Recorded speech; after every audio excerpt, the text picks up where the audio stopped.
Cheerio, y'all!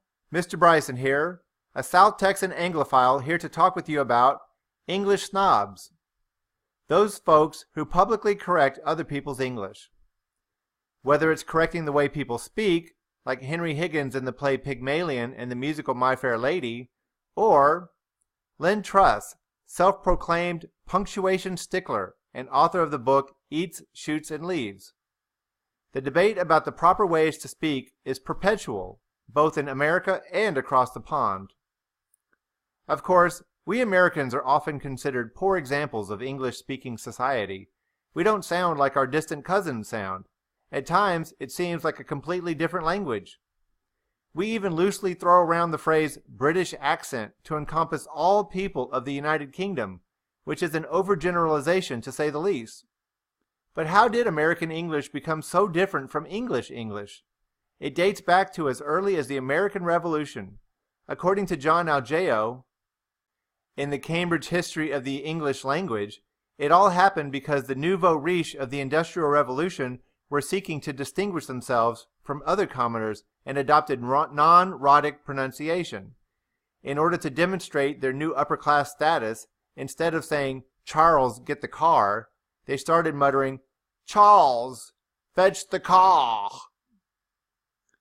H-dropping has been around since Anglo-Saxon times, but it wasn't until the Victorian era in which the upper class began H-insertion, the deliberate attempt to pronounce H's so as not to sound so common.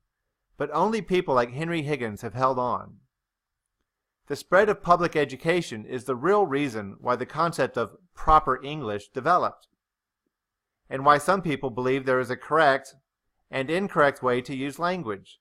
Thus we have snobs.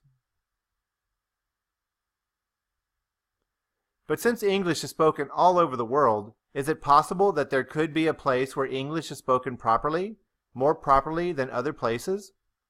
According to mosalingua.com, a website dedicated to the study of international English, Sweden tops the list of countries that speak English most correctly, which is baffling to me because the only Swede I've ever heard speak English is Princess Tilde in the movie The Kingsman.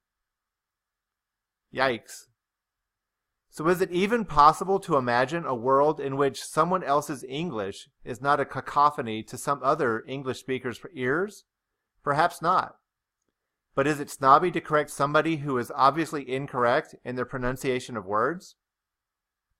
According to Matthew Malady, who wrote Are You a Language Bully?, publicly correcting another person's improper use of English is merely an attempt to compensate for the bully's feelings of inadequacy and desire to feel superior.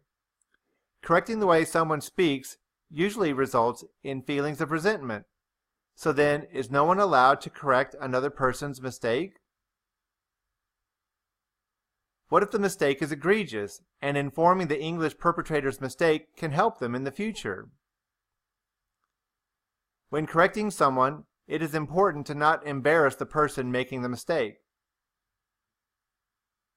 It is easy to understand that a person would be embarrassed if their mistake is pointed out in front of other people. Before correcting someone, make sure you're tactful. Try to inform them privately.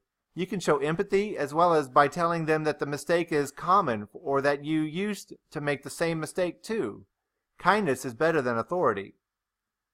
As Henry Higgins states, "The majesty and grandeur of the English language, it's the greatest possession we have.